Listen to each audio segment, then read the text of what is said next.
Walang bibitiw. Jericho at Albert, kabugan sa acting. Janine, may madidiskubre.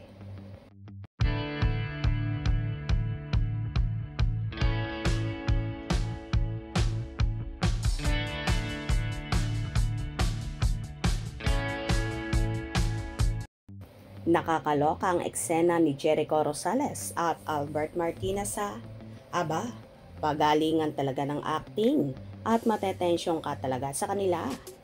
Yes, patuloy nga na inaabangan ng mga manonood ang drama thriller series na Lavender Fields dahil mas umiinit at tumataas ang tensyon sa pagitan ni Tyrone, Jericho at Sandro, Albert. Isama niyo pa ang determinasyon ni Irish, Janine Gutierrez, na madiskubre ang tunay na pagkatao ni Jasmine, Jody Santa Maria. Pero sa ngayon, nagtutulungan muna ang mga karakter ni na Jody, Jericho, Albert, na sina Jasmine, Tyrone at Sandro upang mabisto ang maruruming sekreto sa iligal na negosyo ni Vittorio Edo Manzano.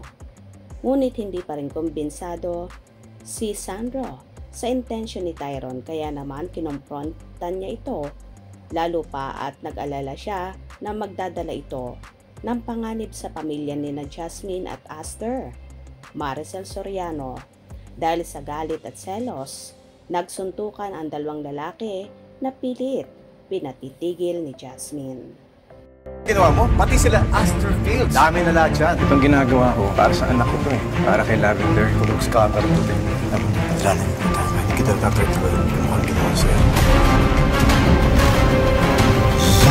Nabubog kapatid si Tyrone at si Fernandez. Ba't sila nagmamagayan? I think pwede natin magamit ang sitwasyon na ito to our advantage. Ito ang gabing yayanig sa mundo mo. Oras na nilagyan mo ng puso mga plano mo, pwede itong matiskalin. Tutukan, Miss Tayo. Kaloka nga at hindi pa naman. Umuusad ang kanilang pagtutulungan ay mahuhuli naman ni Irish si Tyrone at Jasmine sa bahay ni Aster.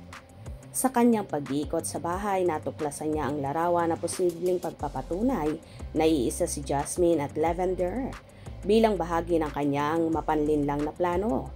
Itinalaga ni Irish si Lavender para ayusin ang pagdiriwang ng anibersaryo ng kasal nila ni Tyrone. Kaloka, diba? Ano kaya ang mangyayari sa wedding anniversary celebration ni na Irish at Tyrone?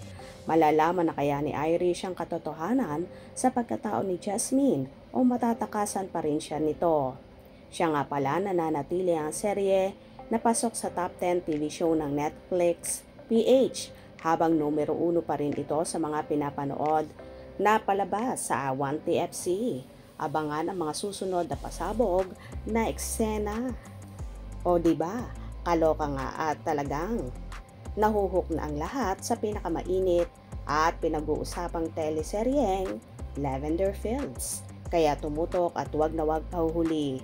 Kung nagustuhan nyo ang video na ito, comment down below.